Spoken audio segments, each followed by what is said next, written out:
I think that most of us can agree that no matter what the relationship, one of the most challenging times is when conflict shows its ugly face. I think we need to talk about that. Are you ready?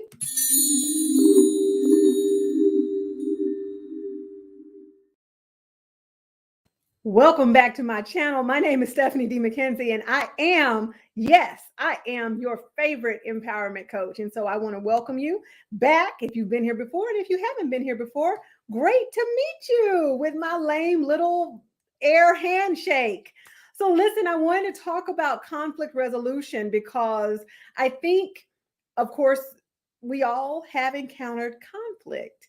And what many people will say to me is that, oh, especially if they're a romantic couple, well, we argue like a normal couple. And I'm like, you know what? I hate to be the one to break it to you, but arguing actually isn't normal. And if it is normal, so to speak, because humans do it, it's not beneficial. In fact, I'll even tell you that it's actually quite immature. I'm sorry. I'm sorry. Well, then I'm sure you're saying, well, then what is it? If it's not normal and it's unhealthy, then what is it? Because I've had arguments with people. We've all had arguments with people. Let's be clear about that. We've all had arguments with people. However, the truth of the matter is that arguing indicates that we were unable to de-escalate the situation. It really does. And what it also can mean is that when it comes to conflict, we are still very programmed to win. And I'm like, that can be challenging. So again, if this is your first time here, awesome. You are welcome here. We talk about all things empowerment because I want to give you tools, tips, and tricks. So if this is your first time here, at least like the video right now, and let's see if we can develop a deeper relationship later. All right. So like I said, arguing is not necessarily normal. It is indicative of an inability to de-escalate and a desire to win. And so when it comes to handling conflict in a healthy way, I think there are two decisions that we must make right off the bat. The first decision is no enemies. The second thing is no breaks. And you're probably going, well, what does that mean? Because no enemies, no breaks. No enemies, meaning that I am not going to turn this into an argument. You are not my enemy. I'm not going to war with you. I'm not about to battle with you. This is not what we're doing. And if you're in relationship with people that you consider to be enemies, then that's an entirely different video. But for the sake of this video, I'm going to say no enemies. If you're married, no enemies. Dating, no enemies. Been friends, no enemies. Don't see this person as your enemy, because that means that within the confines of your being, you're going to say, you're my enemy. We're about to go to war. Let's go. And I'm like, no, let's not go. The other decision is no breaks. Now, what does that mean? Does that mean that we can't take a time out or whatever? No, that's not what that means at all. What that means is that this can't break us. This can't break us. I had a professor that taught us about conflict when I was in seminary. Ooh, yes, I actually did go to seminary, and that's a whole conversation. But anyway, I'll tell you anything you want to know. Just drop a comment. And I guess what? If you made it this far, like the video, tap that subscribe and tap that bell, because I think we need to get to know each other just a little bit. So this can't break us. And so especially if you're married and you're watching this, or you're dating and you're watching this, if you're coupled up, booed up, bayed up, and you're watching this, the challenge often is when conflict comes, what we do with it. I've as a relationship coach, I've had a lot of couples come to me and they say, oh my gosh, our relationship is amazing until we disagree. And I'm like, well, that actually defines a relationship. When we're, cupcaking, if you will, and loving on each other and everything is rose and rainbows. Yeah, that's cool. But relationships are shaped and formed through conflict and loss and grief. Like I personally feel like you don't know a person until you see how they react to sadness, madness, Like if you've never seen somebody that you're in a relationship with sad or mad, then I mean, honestly, you're probably still dating the representative. And if they're a person that hides their feelings, well, I got another video for that too. Anyway, so back to the two decisions. No enemies, no breaks. Now, if you're really into this and you're like, yeah, I like this. Okay, then let's talk about what you can do as well. In addition to making those decisions, you can set guidelines in the phase of what we call pre-fight. Okay, so I have a whole program. It's called Fight Right, whatever. There's a link to it in the description if you want to take a look at it. It's been pretty helpful, and it can be for any relationship. Honestly, it does have a relational, like a romantic spin to it, based on the visuals, but really the steps pretty much work for everybody. But I'll put that in the description box. Nevertheless, if you're not trying to get that deep, I will say still set guidelines. Because if you've ever had a conflict that spun out into an argument, that spun out into a knockdown, drag out, that spun out into weeks and months of silence, then you're pretty well aware of the fact that that's not healthy and that didn't help the relationship. Even if you're talking now, we have now set the precedent that dysfunction can happen and could happen if we're not in agreement with each other. And that's kind of scary. And a lot of people are afraid to trust other people because they're afraid they're going to be abandoned. They're afraid they're going to be rejected, discarded, just ghosted. Like people have been through that. And so once you introduce that into a relationship, it does take a toll, or it can take a toll. So what I'm going to encourage you to do is set guidelines. Set guidelines after that first blowout or even before. And, sit down with your significant other or your bestie or whomever and say, hey, how do we want to handle conflict? And just map it out. What's acceptable, what's not acceptable. If you're in a romantic relationship, if you live together, do we take a time out? If we take a time out, how soon do we come back to the table to resolve the matter and agree on a time? Is it the next day? Is it the end of the week? Is it before we go to bed? Okay, pause. I've got to tell you this. Okay, wait. I've got to tell you that, right? But I've also got to tell you this thing about not going to bed angry. Okay, so I get it. It's steeped in scripture. Don't let the sun go down on your wrath. Got it. Okay. But then there's another verse, when you're angry, do not sin. So you do have the right to be angry, right? Okay. And no, this is not going to be Bible study. I'm just saying, for those of you who are like, okay, but I was taught this. I'm like, let me help you out. Sometimes you're going to go to bed and you will be angry at another person. Now, you may decide to forgive them and you may do that within yourself and then go to bed. But as far as the conversation to resolve said issue, that may not happen.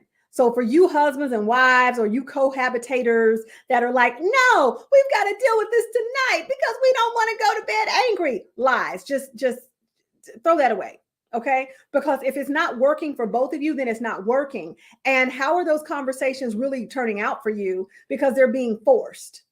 They're probably not turning out too well. Everybody's probably not happy about this conversation. Right?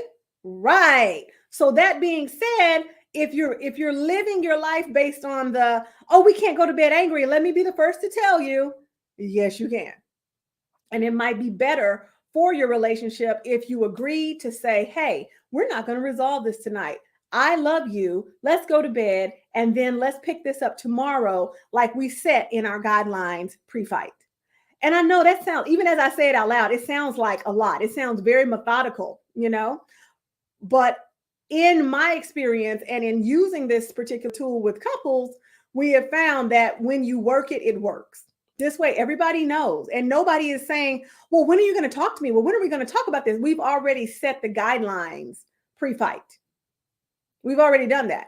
So we know what is acceptable and what is unacceptable. And we've agreed to that when we're not in the middle of what could be a heated debate or a conflict. Because it's really hard to do that and set the guidelines when you're already a little bit heated.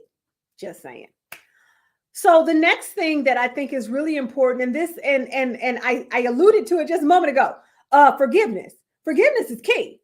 And I know people are like, I don't want to forgive. Well, honey, that's on you, because guess what? When you don't forgive, all of that energy, that negativity, that hurt, that pain, that sits in your body. It's not sitting in theirs. I saw a quote that once said, not forgiving somebody is like you drinking poison and expecting the other person to die. Yeah. So we're not going to do that. We're going to forgive them. Even if they're wrong, we're going to forgive them for being wrong. Are we going to tell them? Sometimes you are, sometimes you're not. You're going to have to make that decision yourself. Use your own discretion. But whatever's going to help you release that energy of that hurt and that disappointment usually starts with forgiveness. Forgiveness doesn't mean that it's okay. Forgiveness means that you no longer want to hold on to the energy of what has happened. That's what that means. Okay. So keep that in mind, that forgiveness is a huge part of resolving conflict, because it is helping you resolve the conflict within as well as without. All right. So we clear on that? Okay, good. Just nod. Drop your comments below if this is helpful. If you want me to do a little bit more on this, or if you have a question, you can always drop me a question. I'm going to respond. That's what I'm going to do, because I love you guys. I'm excited to be here, helping you, serving you, talking to you, teaching you, all of that. So forgiveness is so key. And then another step that needs to be taken is learning and unlearning. And many times, especially because we're super adults, okay? And so we have learned a lot of things. We also have to be willing to unlearn a lot of things, like that going to bed angry thing. Okay. And I don't care if Meemaw and Pawpaw never went to bed angry. First of all, Meemaw and Pawpaw are lying to you. They really are. They actually did go to bed angry, because anger is a normal emotion.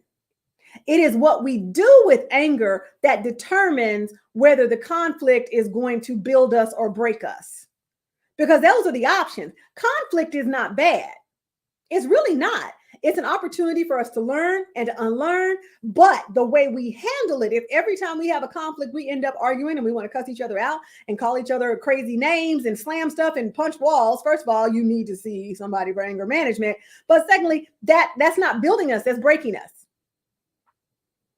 I read a statistic that said that the success of a marriage, 90% of the success of a marriage is based in how you handle conflict. And so all those extra times where you're having a great time and you're laughing and talking, yeah, that's great. That's great that you get along in good times. But bad times matter. They do. Bad times matter. And there are too many people that are building relationships based on lust and heat and fun. And I'm like, that's not going to help you. You need to know if you're with somebody that responds to being upset in a way that's healthy. Do they manage their emotions in a healthy way? Do they have healthy coping mechanisms, or do they ghost you every time something is wrong and then want to zombie weeks later and say they were under a lot of stress? That's not healthy. Now, if they say to you, hey, I'm going through a lot, I'm going to take a step back. I just want to let you know that's healthy. Ghosting and then zombie, and those of you who don't know what a zombie is, zombies are people that have ghosted, they're dead. And then they come back from the dead talking about, hi. And I'm like, yeah, about that. That's not healthy.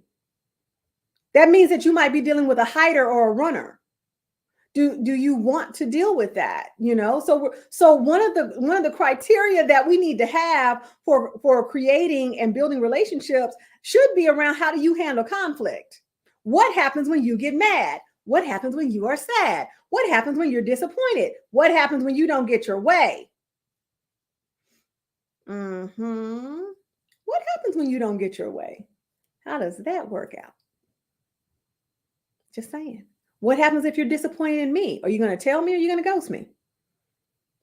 Are you going to tell me in a crazy way? Are you going to send me a foot-long text message? We should have more questions than, do I like the way you make me feel? We got to go deeper. Okay? But conflict presents us the opportunity to learn and unlearn.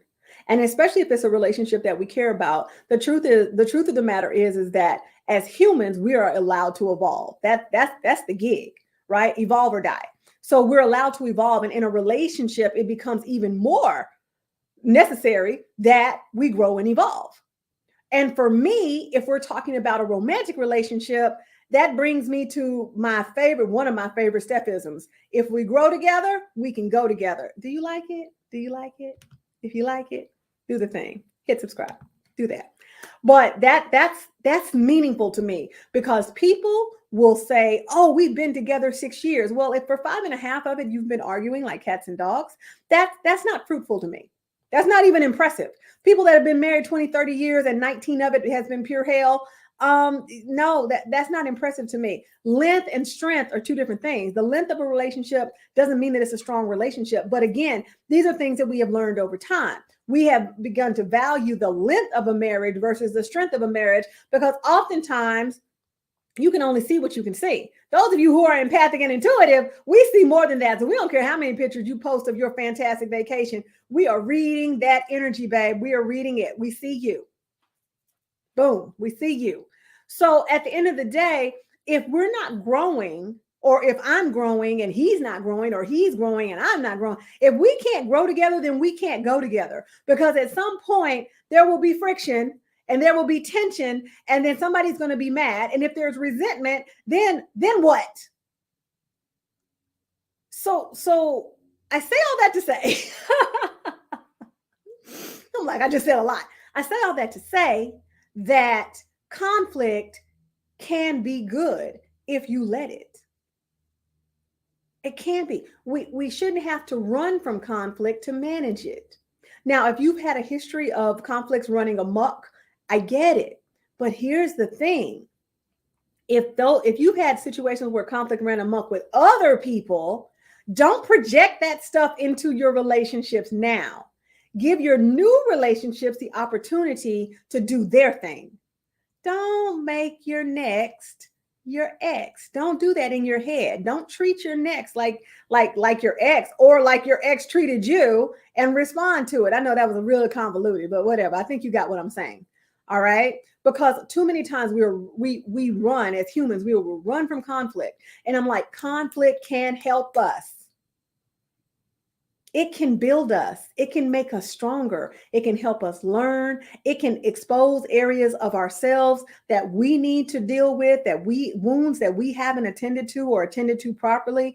It can do a lot of things, right? But only when we make the decisions.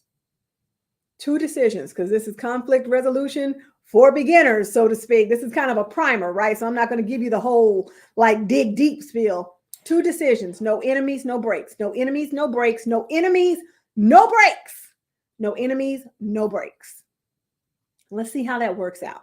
All right. Set your guidelines. Remember to forgive, learn and unlearn. And always remember, if we can grow together, the odds are that we can go together. And that's a beautiful thing. And I want you to have beautiful relationships, because that's what empowered people do. They're empowered to be loved, cared for, and cherished properly. See what I did there? All right, my dears. Well, that's all I have to say about that. So I think I'm going to get out of here. If you like this video, make sure you click the like button at least, because I have been guilty of not clicking the like button. The like button. Y'all know we don't do edits, so whatever comes out, even if it's wrong. Make sure you click the like button. Make sure you hit subscribe and tap that bell so you're notified when I'm putting out fresh content. And if in the event that you didn't catch the beginning of the video, allow me to reintroduce myself. My name is Stephanie D. McKenzie. I'm a speaker, teacher, author, and coach, here to remind you to always be your own superhero, and to thank you guys so much for learning, loving, resolving conflict, forgiving, all of that stuff with me. See you on the next video.